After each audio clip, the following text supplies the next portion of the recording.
Shout outs to Babatv, Black Power. Man, Babatv, man, it's lit. Man, y'all check it out right now on YouTube. Subscribe. Babatv, Black Power.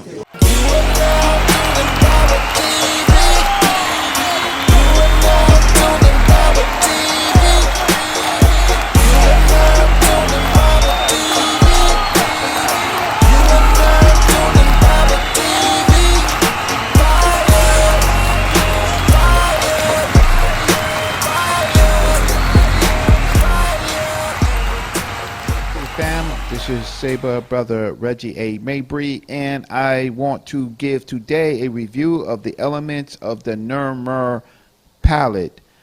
First, I would like to say shout out to Babatv, Fire Every Time, for allowing me to post the presentation on his site. The other thing is, I would like, if you can contribute, to PayPal rapmarketing@hotmail.com. If you could PayPal to rapmarketing@hotmail.com, your donations go to me directly. They help allow scholars like myself to, in fact, do this work.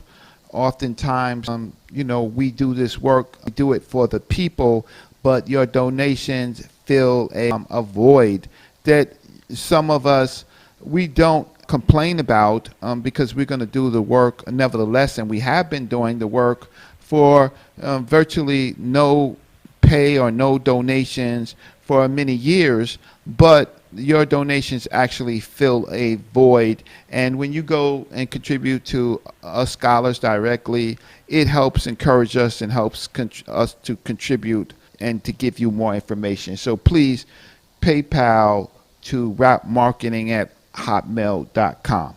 I wanted to do a review of the elements of the Narmer palette. The Narmer palette is probably one of the most important pieces of literature that anyone interested in studying Nile Valley culture should study.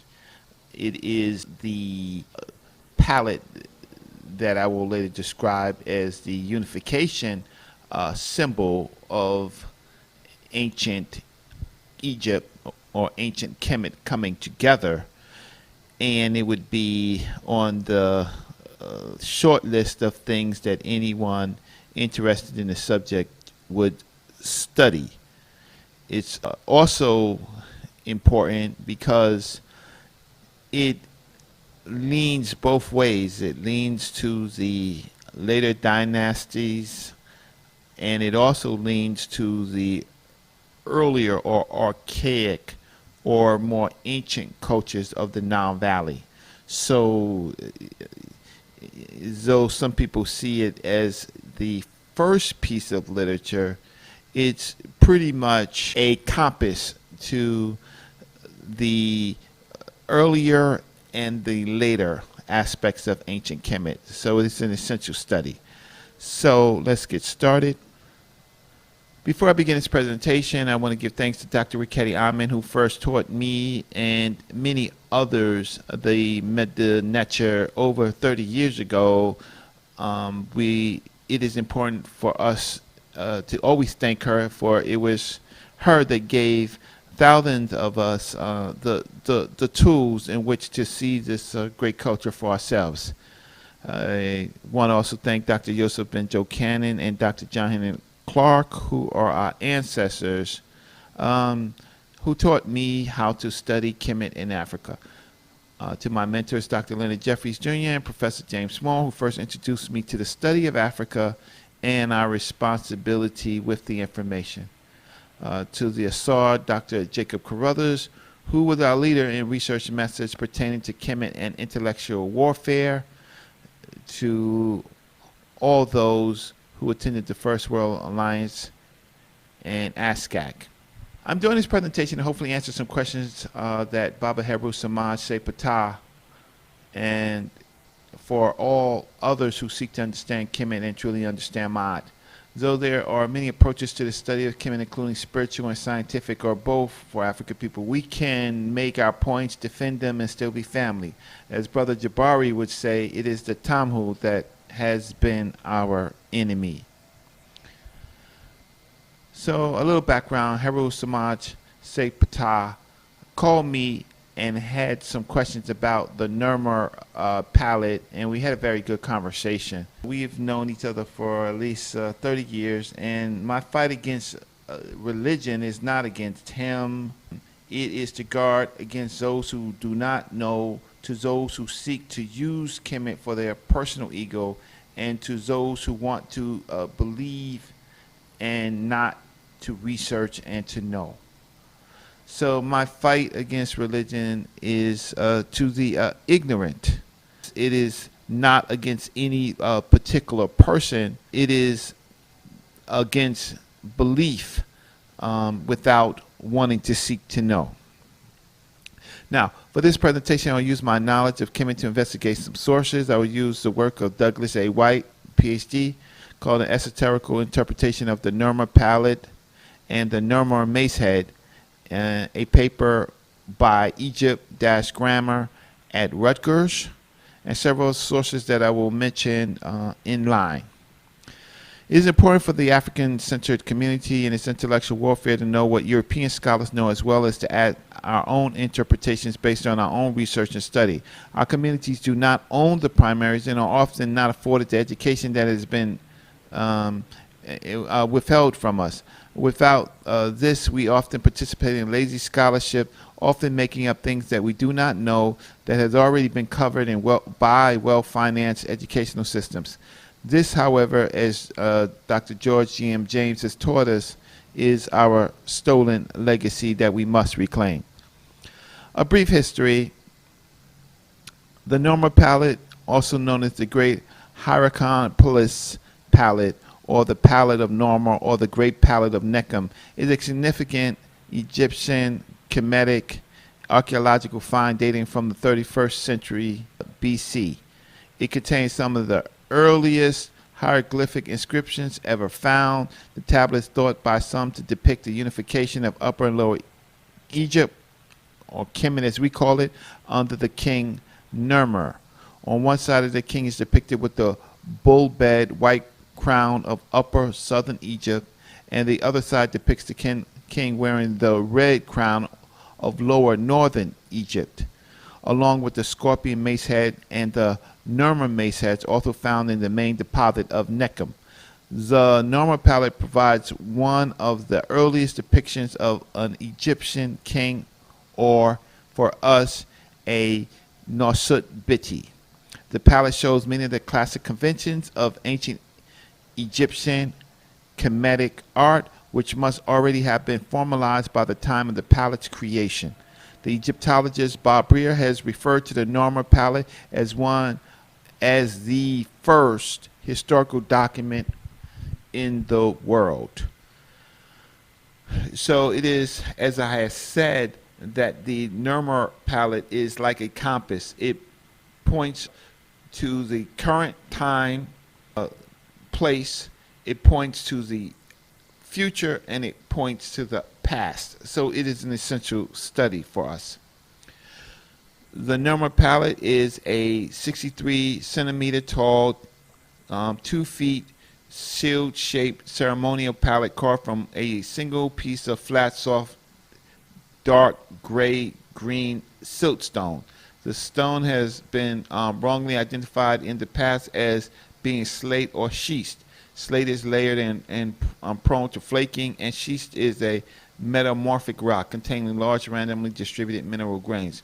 Both are unlike the finely grained, hard, flat, resistant siltstone, whose source is from a well-attested quarry that has been used since pre-dynastic times at Wadi Hamamat. This material was used extensively during the pre-dynastic period for creating such palettes, and also was used as a source for Old Kingdom statuary. A statue of the Second Dynasty pharaoh Khasekhemwy, found in the same complex as the Narmer palette at Hierakonpolis, also was made of this material. It is now part of the permanent collection of the Cairo Museum. There are the sources for this talk. What I will do is to summarize what is known and add points relevant to African-centered approach. After all, Kemet, or Egypt, as it is known as a classical African civilization that is the granddaughter of early civilizations that fed other civilizations that now seek to hide that ancient Kemet was indeed an African civilization and had nothing to do with Europe except their greats sat at the feet of confederates of Africa. You can see The Stolen Legacy by Dr. George G.M. James for the history of how this legacy was stolen. Even good-hearted Europeans still to this day, knowing that Diep and Obanga proved in the UNESCO conference how African Kemet, or Egypt if you want to call it, was peopled, still look for a mixed race origin of Kemet. So what we're looking at is the Narmer palette. This is the subject that we want to talk about, and we're going to start with the left side, and then we're going to go to the right side. And on the bottom is, in fact, the source where this particular picture can be found in this quality for your research. It is incredible to see a work of art at roughly 3100 BC, as the language was being formed, but the ideas in this palette are ancient. And we don't know how many centuries or thousandth of years this is the information that contributed to this particular palette. So let's look at it. So we're going to start at the top of both palettes, both sides of the palette. So the top on both sides of the palette are two pictures of the cow goddess Bat, which will become Hawat Heru, or better known to many as Hathor in the later dynasties. The worship of Bat was part of the culture of cow worship in Africa. So that we know from roughly maybe 6,000 years earlier to 10,000 years earlier, there was a cow cult. Archaeological findings may indicate human occupation in the region of Nabta Playa during to at least somewhere around the 10th and 8th millennium BC. Fred Wentworth, the site's discovery, and ethno-linguistic Christopher Esseret have suggested that the people who occupied this region at the time were already pastoralists, or like the Sami practiced semi-pastoralism. Although this is disputed by other sources because of the cattle remain found that the Nabta have been shown to be morphically wild in several studies, and nearby Saharan sites such as Afada in Libya were penning wild Barbary sheep, an animal that was never domesticated. The people of this time consumed and stored wild sorghum and used ceramics adorned by complicated painted patterns created perhaps by using combs made from fish bone, and which belonged to a general pottery traditionally strongly associated with the southern parts of the Sahara. Example of the Khartoum Mesolithic and various contemporary sites in Chad of that period. Analysis of human remains by Fred Wentworth and reported in the Holocene settlement of the Egyptian Sahara based on osteological data suggests a sub-Saharan origin for the site's inhabitants. Several scholars also support a Nilo-Saharan linguistic affinity for the Nabta people, including Fred Wentworth and Christopher Esseret. So this section can be found online on several sources, but these are the footnotes from the ideas that this was compiled. But the major point of it is that the people who would come to form the Narmer palette had already been old. They come from a older system, and Nabta Playa is one of these cult systems of cattle worship that the concept of bat would have came from. So we see the two bat images, And then in the middle, we see a Shrek with the name Narmer. But let's continue. So, as I said, in the middle of the two images of bat is that Shrek, which is a palace facade, which would later become a Chinook. And within this is the name of the Norsut or King Narmer. Douglas White says that this symbol signifies the Heru name of the Norsut in the temple of Heru in Edfu. However, more importantly, the name in the Sesh Medunecha, which is translated, which is the name of the language of the people of Kemet, the people being the Remet, is pronounced Narmer as best as we can pronounce it, and it may mean the a fierce catfish of Horus or the fighting catfish, and that it is here are the Gardner codes, and you can look at the source pharaoh.se and find out some of the other names of this Norsut that was attested. So the Nur is the glyph of the catfish, that is how it's pronounced, and the Mer is a glyph of the chisel. Excuse my spelling. So let's just look at the lower part of the palette. Here we see the Norsut king smiting an enemy captive in the center. We see on the left side a sandal bearer. On the top right, we see a falcon controlling an enemy by the mouth, and we see 6 plants. On the bottom, we see enemy captives under the feet of the king. And we're going to go a little bit deeper into this. Under the smiting hand of the Norsut Biti, or king or ruler, is a figure that we want to first talk about. On top of him, we see a plant with 7 petals, a face under it, a man with shoe sandals in one hand and a pot in the other. The figure is also wearing a necklace, and this is exciting to see in pre-dynastic art. They find details of this figure, showing that this figure in itself, this person is a very prominent person.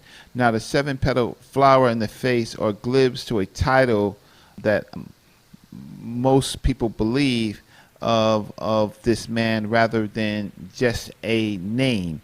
This is also the subject of the conversation that I had with Babatv Samaj. His question was, what is the flower and why may it be important? And so I'm going to cover what is known, and hopefully we can have a further conversation on it. Dr. Douglas White does a lot of writing on ancient Kemet that is esoterical, and I'm including him in this conversation because lots of people like to think deeper. He does use tools that are acceptable. Douglas White says the following: by his head is the label Herer, or Herer, which is a title that means something like the wise one, who is chief. The glyph for Sheshu, the wise, is here simply simplified to just the design of the 6, 7, or 8 petal flower of the life rosette. This flower glyph is one of the variant writings of King Scorpion's name and suggests that Scorpion flower may have been a chief advisor of Narmer and then became his successor. Scorpion's real name may have been pronounced something like Herer or Hurur. The scorpion and flower glyph are homophones used for his name. We will see later in Kemet art the emergence of a female netter named Sheshet. Interestingly, the only netter this image on this image is the falcon netter Heru. In this time, the Remet are not talking of Heru being the son of Asar and Aseb, but the pre-dynastic falcon Heru. Here's a picture of the later netter Sheshet. She pictured here with the, and I use various spellings because there's just not one spelling in the Meta Nature. She is pictured here with a plant of 7 petals, and she is writing instruments and holding a staff where she appears to be counting. Sheshat, under various spellings, was the ancient Egyptian Netert of wisdom, knowledge, and writing. Unfortunately sometimes called goddess. She was seen as a scribe and record keeper, and her name means she who scrivens, she who is the scribe, and is credited with inventing writing itself. That source is from Wikipedia. Interestingly, Sheshat is attributed to inventing writing itself and measurement, and her counterpart Jehudi is a master recorder and writer from Hindology. She reckons all things on earth. For more information, see Introducing Jehudi monsters, African warriors or healers, and Wallace Budges, the gods of Egyptians, and Hindology.wordpress.com for information on Sheshat. So here, this particular figure that we have covered may evolve into Sheshat, may be in the cult of Sheshat. Certainly, this figure with elongated ears or huge ears is someone who does sejum, who hears, and seems to be in the tradition of Sheshat. I wish we could see exactly what his necklace would tell us, but it's at this point, unless I get a finer image, we cannot tell. Now, so like I said, returning to this figure, this man has the attributes of Sheshat and also has the king's sandals and a pot to potentially wash the feet of the king. The necklace, again, is too faint to see exactly what it represents, and he certainly is wearing ceremonial clothing, and his ears, as I said, are enlarged as to hear, sejum, and record. And this will become important when I show you the other figure. Now, returning to the Nosut, or king, he is smiting a captive with a mace with a chisel to his head.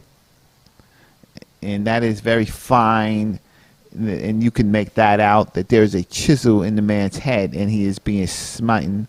The mace is called the Hejet, and in the Meta Nature refers to light, luminous brilliance from the word hedge. So in other words, the king is about to ceremonially knock the daylights into this captive. Next to the captives are the glyphs that say Washa.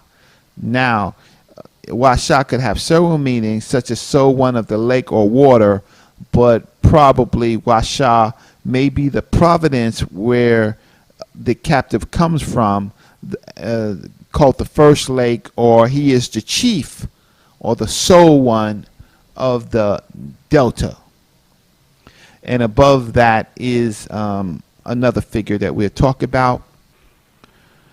So let us direct our attention to the falcon standing on top of the 6 heads of a plant and of the captive. From the paper Egypt-Grammar at Rutgers, Horus restrains a captive head by holding a cord. Once again, the captive is a symbolic representation of the king's enemy in the delta, as he is attached to a pool. So they're saying where the head is of the captive is a pool from which papyrus stalks, the heraldic plant of the delta, or sprouting. The overall meaning of the scene is that Horus helped the king to bring the delta people under his control. So that pool is representing the delta, and the stalks are representing what grows out of the delta, and the falcon in this case is controlling now that area. And the 6 stalks could mean 6,000 captured and under the control and authority of the king as falcon, which is called a Heru. Okay, so let's turn our attention to the bottom of the vase. Let's look at the vase again so that we can see there's the vase. And you can see on the bottom of the king, the barefooted king, we can see 2 figures that are kind of off balance. And so let's look at that closely. So the glyph at the top left appears to be a city or fortress under the king's foot that was sacked. From all sources, the enemy is stumbling and running naked from the Norsut as they are trampled. This figure is basically showing that they are not imad. They're not right. They're not right-sided, not justified, that they are off balance. The glyph to the top right doesn't appear in many sources, but it seems to be some type of fixture or knot. It could be the name of a place. It could be meaning that they are under bondage. So a little bit more research is warranted for this figure. We are now going to take a look at the reverse side of the palette. This side has far more information that we should cover, and that it is probably more familiar to our audiences if any of you watched the debate between myself and him, Netchard Jabari Asase, as he used it for his defense that the priest led the king, or that spirituality led the king.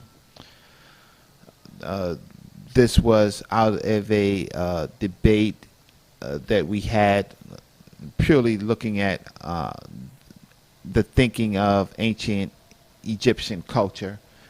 It was a very interesting debate that we had, but this piece is a very, very, very important piece, and it was worth bringing up in the debate, and it is certainly something that we are going to look at a little bit more detailed now. So we've already covered that the top part is the 2 bats, and then in the middle is a Sarek with the name Narmer. I still hold from my point of view that this palette is symbolizing a military battle over any religion or spirituality. I do not disagree that the people of the Nile Valley were highly spiritual and or religious, but I maintain that the Narmer palette is what is being shown is more about a celebration of a military battle than highlighting any particular major aspect of religion or spirituality. In addition, since I do want to add that the king, though, is barefoot and his sandals are being carried, and they seem to be on holy ground, or what they are doing is sacred. However, still I maintain that this is a sacred military battle because it is the unification of ancient Kemet. So it is revered. Just look at the piece a little bit more detailed.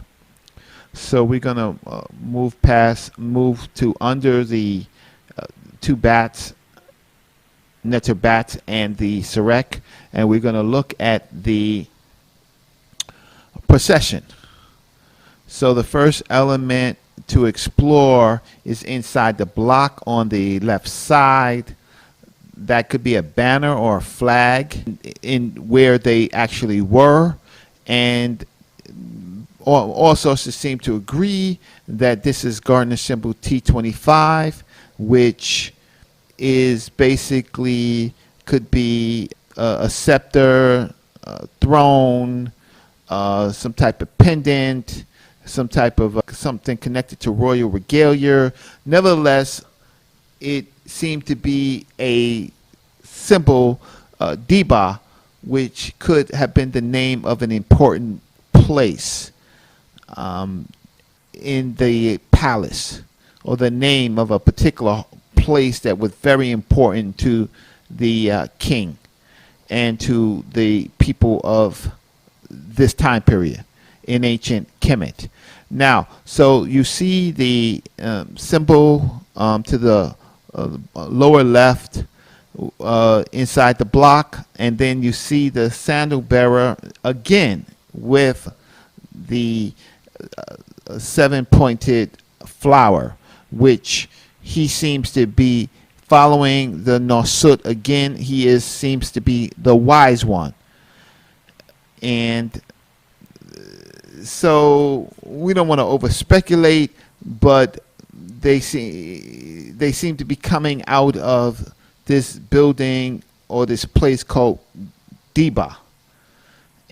But we do know this palette was found at Nechem.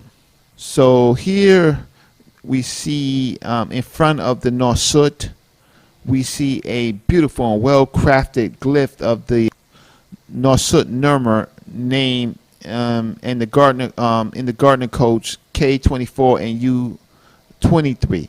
And if we look up, it is beautifully detailed, the name of, and this is beautiful at the time period, showing at 3100 BC, at the beginning of the unification of ancient Kemet, that these Africans were superior craftspersons. Now, we see the two figures, the one that we covered before, the sandal bearer, who could be a Sheshu, that would evolve into Sheshet, someone wise, and in front of the Nosut. So the Nosut is in between these two figures, and these. So I'm going to read, taking the figure with the Rosetta glyph and the Tet glyph, which is feminine. We may be seeing in pre-dynastic times what would be later Sheshet and Tahuti, or a form of Sheshet and Tahuti, in this case reversed, where Sheshet is a female. In this case, it's like a Sheshu, and Tahuti would be a man. I have already described the possible relationships of the figure who is a sandal bearer with the Rosetta glyph as one who would be wise. But the next figure is interesting. The figure's name is Chet, wearing a lion cloth and long hair, and has two writing palettes with what I believe that this figure is a her and not a him. Her name is Tet. May in later times be rendered to Tat or to Tet, or possibly from one other source, a rendering of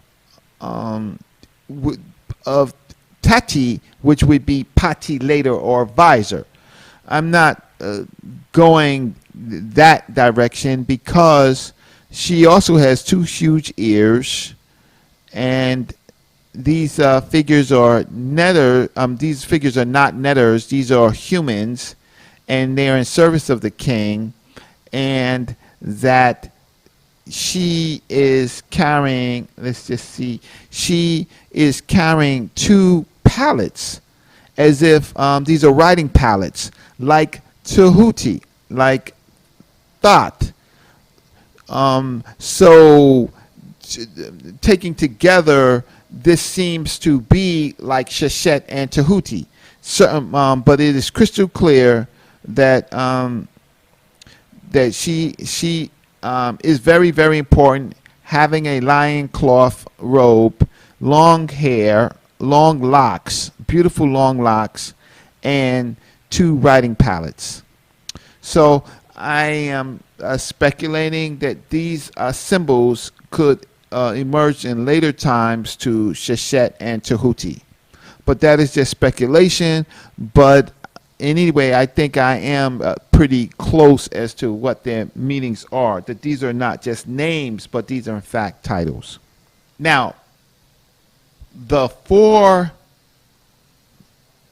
figures carrying the four standards is deep, deep, deep, deep, deep African thought. The two falcons possibly represent one being male and the other being female. And next to it is a figure of the Babatv, who is the opener of the way. He is the wolf that is carried, used in battle often, and he is standing on a standard which seems to be what they believe is a preserved placenta, the Sedset, representing the male's role in birth, and followed by a full placenta, which would represent the female. So this seems to be representing the birthright authority of the king. Now, there are others who make other type of assertions as to what this represents. I think that I have made a very, very good analysis of what this could be. I don't see too many people examining and separating that the two falcons could be one male and the other female, and the significance of the wet on the placenta. So I see this as a symbol of duality. I don't see it as much as a symbol of just religion, but or spirituality, but one of the authority of the king, the birthright of the king, and certainly the relationship.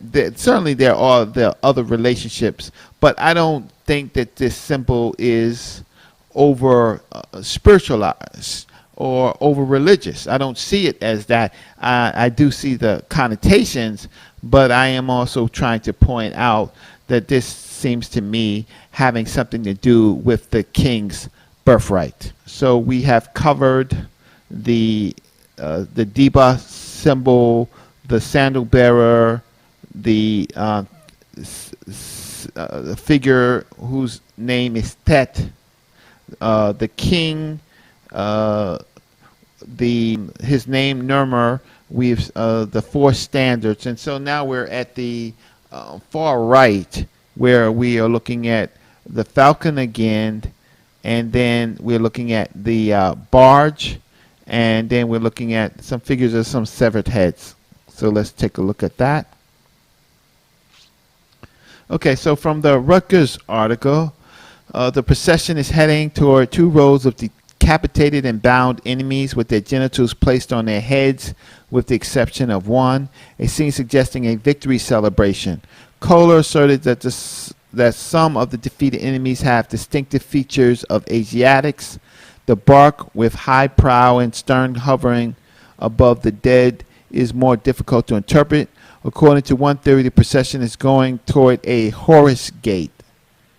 And there they show you the Medinetra, the Heruah, written in two ideograms. At one point, the procession is by the depicted boat, whose name is in hieroglyphics or Medunetra as Heruah, so Horus. The problem with the interpretation is that the arrangement is not in sequence. The presence of the bark contradicts the walking king and the attendants, and the alleged Horus next to the gate has straight beak and resembles more to a swallow. Recently, O'Connor put forward a more complex celestial interpretation. According to this, the ship is the sun god rays, morning bark with the swallow at the prow representing sunrise. This of the bark with the swallow is attested later. Horus herald, however, above the bark represents, as usual, protection, and the gate is just about to open to let the sun bark go through for dawn to begin. O'Connor 14 goes further and asserts that the defeated enemies are those of Re, and they are laid out neatly as prepared for his consumption. The king said attire confirms this. For example, the bird net symbolically represents the final destination of Re's enemies, being literally ensnared in a net before their destruction and consumption. O'Connor then cites Ketcha Goebs, who demonstrated that the red crown is an early form is a symbol of blood, slaughter, and destruction. In addition, the sky at dawn, often seen as red, was believed by the ancient Egyptians to be at the final outcome of the bloody night battle between Re and his enemies. Therefore, due to its color, the red crown of lore, Kemet has also been associated with sunrise. And then they go on and on and on and talk about it. In short, it is important to note, without the whole idea of laid out for the king's consumption, later we'll see symbols like this in the underworld, in the Amduit, the Book of Gates. We will see it in the Paradigm Rule, the hymns of Re, the litany of Re. We will see in other texts the enemies of the Norsut being slain. Sometimes those who look at things esoterically or spiritually often miss the fact that the genitals of these slain are on top of the heads of those decapitated. So we can see this more of a total victory, a war scene. We can add the spiritual connotations to it, but the fact of the matter is that this is a celebration of a victory in life that will follow this Norsut to the afterlife. So the portion of the Shmaitawi, as it is called, the symbol of the intertwined serpent leopards being controlled by two citizens of Kemet, has become the symbol of unification of ancient Egypt. It will ultimately become the concept called Shmaitawi that I have mentioned. And here are the glibs and the Gardner codes for the symbol Shmaitawi, which you pretty much see two lands, and then you see a symbol which would be the unification of the two lands, the Shmai. Now, the symbol of Shmaitawi can be found many different ways in ancient Kemet. Kemet keeps itself in balance, in Ma'at.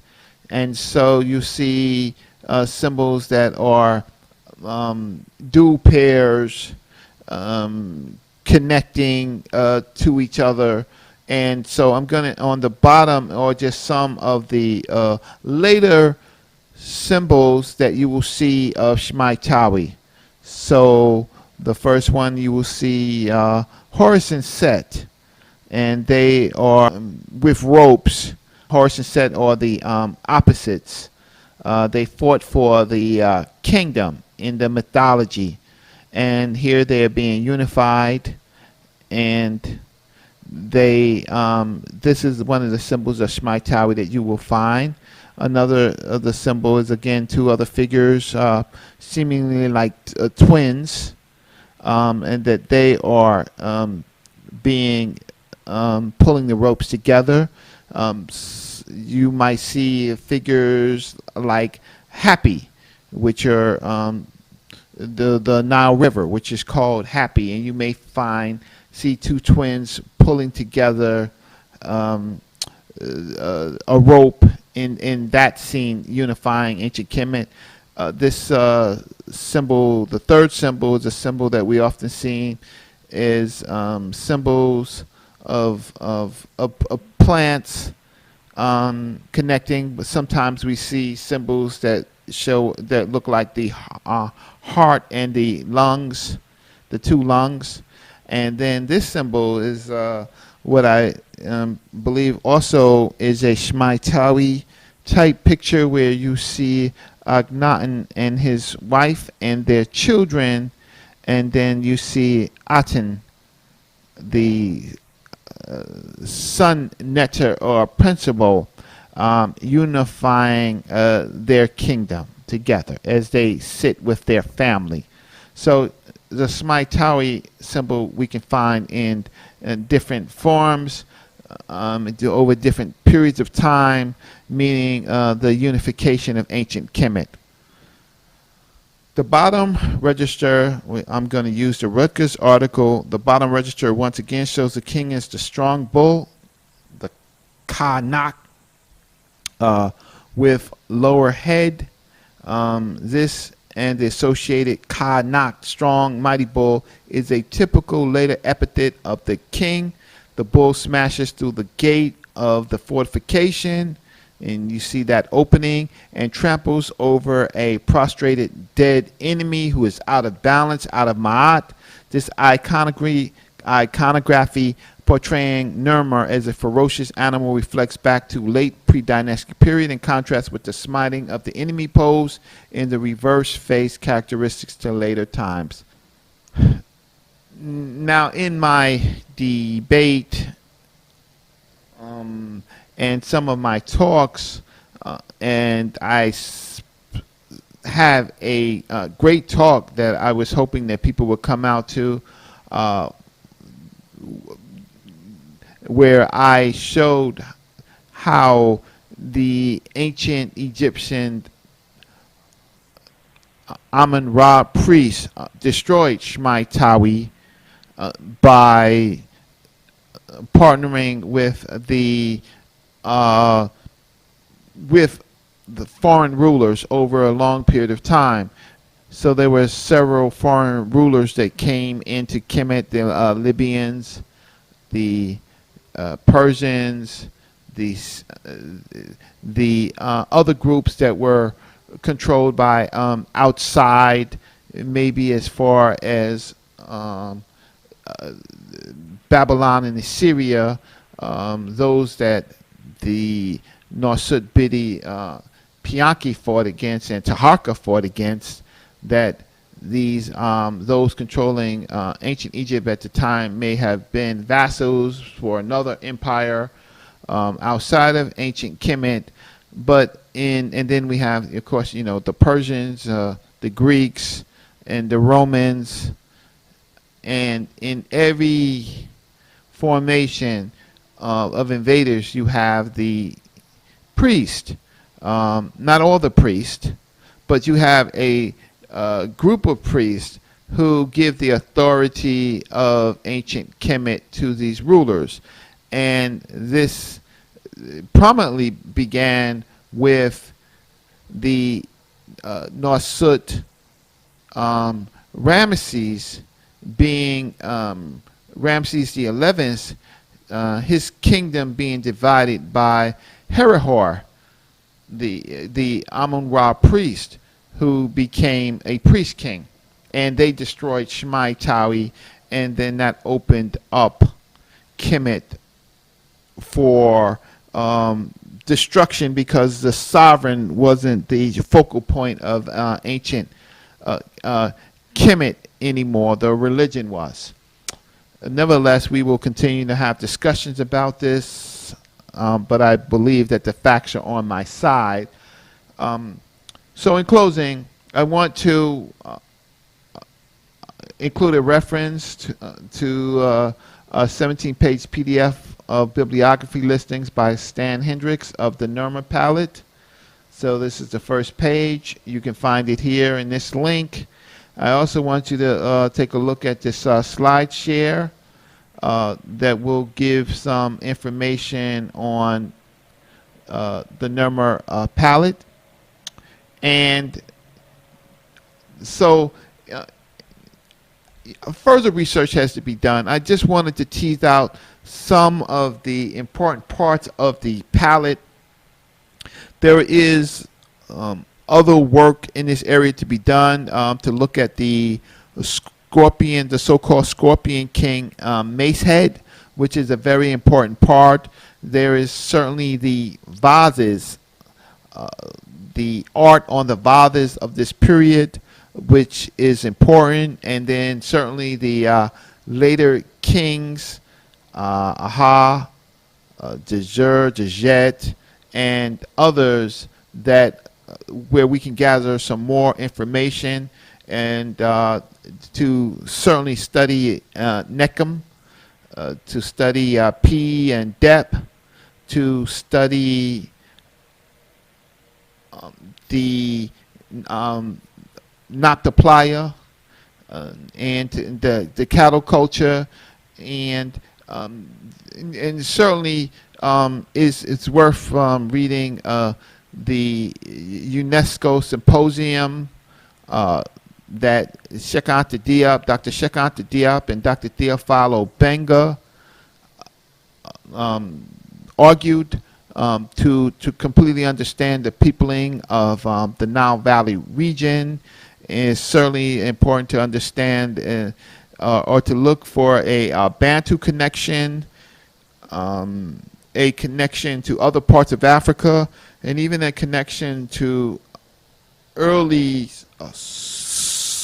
Sumer, the Sagigis, who were Bantu people who did not speak a Semitic language but spoke an African language. So I'm going to conclude. I am thankful to Babatv for allowing my presentation to be posted, and when I get some resources and when I get some more time, I will post more. So in closing, please contribute to my PayPal, which is rapmarketing@hotmail.com. rapmarketing@hotmail.com. Your donations help me to continue this work. It does fill a small financial void, but your donations also encourage me to continue my work. So please go to PayPal and give a donation to rapmarketing@hotmail.com. So in conclusion, Ankh Ujasaneb, Ankh Wasjed. I will hopefully see you at my next presentation, or maybe possibly at a museum tour. Peace.